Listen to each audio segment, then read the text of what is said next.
Christmas at the Williams family house meant maintaining appearances. Grandmother's crystal chandelier, professional photography for the holiday card, gifts arranged under the 12-foot Fraser fur like a magazine spread. Everyone dressed in their holiday best, celebrating another year of family achievement and prosperity. Everyone except me. At 29, I was the family's puzzle piece that didn't quite fit. While my cousins climbed corporate ladders in finance and law, I'd spent the last 6 years working at the county hospital emergency department. 12-hour shifts, scrubs instead of suits, a modest salary that barely covered my student loans and small apartment across town. What my family saw was their disappointment. The brilliant daughter who'd thrown away her potential on a service job, instead of pursuing something prestigious like private practice or pharmaceutical research. They'd stopped asking about my career years ago, settling into polite tolerance of my choices. What they didn't know was that Dr. Sarah Williams, the tired woman in clearance store clothes, had quietly become one of the leading researchers in emergency medicine trauma protocols. My work on rapid intervention techniques had been published in 12 peer-reviewed journals. The methodology I'd developed had reduced mortality rates by 18% across 43 hospitals nationwide. More importantly, they didn't know about the foundation. 3 years ago, I'd started the Williams Emergency Medicine Foundation with a $5,000 donation from my savings account. It began as a way to fund equipment upgrades for underfunded emergency departments, but it had grown into something revolutionary. We now operated in 37 states, providing cutting-edge medical equipment, training programs, and research funding to hospitals that couldn't afford them otherwise. Last month, we'd received a $20 million grant from the Department of Health. Our annual budget now exceeded most mid-sized hospitals. I was personally responsible for saving hundreds of lives through improved emergency care protocols. But to my family, I was just Sarah who worked at the county hospital and drove a 10-year-old Honda. Christmas morning unfolded with orchestrated precision. Cousin Michael opened his Rolex from his pharmaceutical executive wife.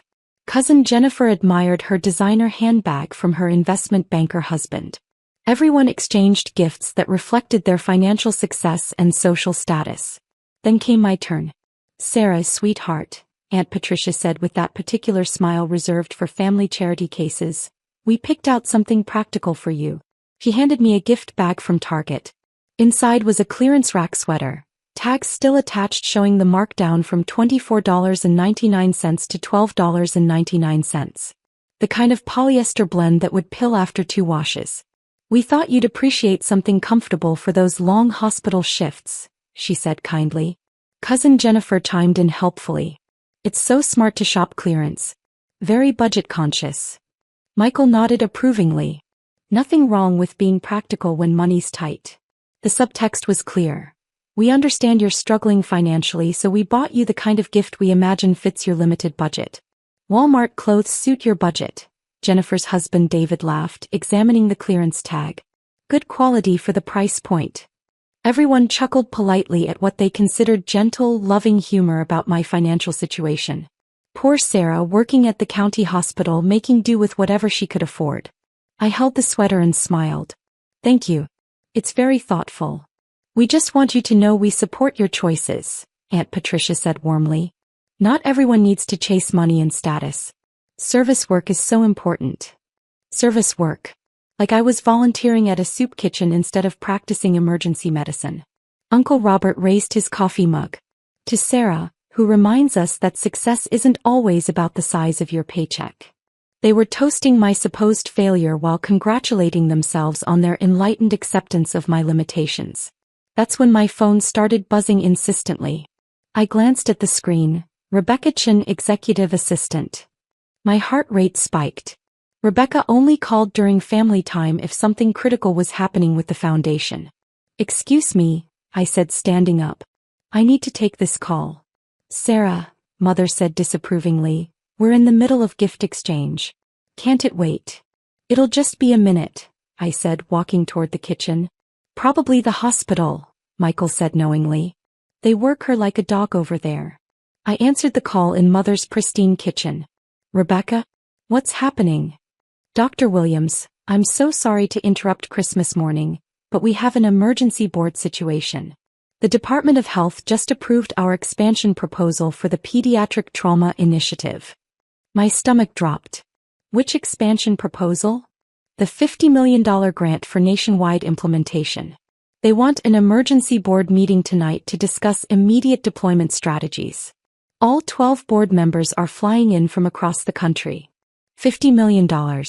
For the pediatric program I'd been developing for 2 years, designed to save children's lives in rural emergency departments that lacked specialized equipment and training. Dr. Williams? Are you there? Yes, sorry. How many hospitals are we talking about? 167 pediatric emergency departments across 38 states. The implementation timeline is aggressive. They want full deployment within 18 months. I sat down heavily in Mother's breakfast nook, surrounded by her collection of expensive china, processing what this meant. The Williams Emergency Medicine Foundation was about to become one of the largest medical research and implementation organizations in the country. Rebecca, can you handle the logistics? I'm at family Christmas. Of course. But Dr. Williams, there's something else. CNN wants an exclusive interview about the expansion. They're calling it the largest federal investment in emergency pediatric care in U.S. history. National news coverage of the foundation's work, the grant, the lives we were saving. Set up the interview for tomorrow, I said. And Rebecca, thank you for everything you do. It's an honor, Dr. Williams. Your work is changing everything. I hung up and sat in the silence of Mother's kitchen, processing what had just happened. The family was in the living room, probably still discussing my budget-friendly Christmas gifts, completely unaware that their disappointing daughter had just secured funding to revolutionize pediatric emergency medicine across the entire United States. Through the doorway, I could hear Cousin Michael explaining something about pharmaceutical profit margins to Uncle Robert. Time to rejoin my family. I returned to the living room where the conversation had moved to Jennifer's recent promotion to senior associate at her law firm and the accompanying salary increase. Everything okay? Mother asked as I sat down. Actually, I said, setting my phone on the coffee table, that was my executive assistant. We just received some significant news about the foundation. Uncle Robert looked confused. Foundation? What foundation? The Williams Emergency Medicine Foundation. The organization I established 3 years ago to improve emergency care in underfunded hospitals. The room went quiet. Michael set down his coffee cup. I'm sorry, Jennifer said carefully. Did you say your foundation? Yes. We just received approval for a $50 million federal grant to implement pediatric trauma protocols nationwide. Complete silence. Aunt Patricia's mouth opened slightly. 50 million, David repeated slowly. As in dollars? The Department of Health is funding expansion to 167 pediatric emergency departments across 38 states. Uncle Robert leaned forward. Sarah, I need to understand something. You run a medical foundation. I founded it. We've been operating for 3 years, focusing on emergency medicine research and equipment funding for underserved hospitals. Operating how? Michael asked. Like actual operations with staff and budgets? 47 full-time employees, 12 board members, annual budget of $32 million before this new grant. The numbers hit the room like physical objects. Jennifer's designer handbag slipped off her lap. $32 million budget, Mother said faintly. For your foundation. Our work has reduced emergency department mortality rates by 18% in participating hospitals. We've saved over 3,000 lives in the past 2 years. My phone rang again. I glanced at the screen and answered on speaker. Dr. Williams, this is Tom Rodriguez from CNN Medical Correspondent Team. We'd like to schedule an exclusive interview about the pediatric trauma expansion.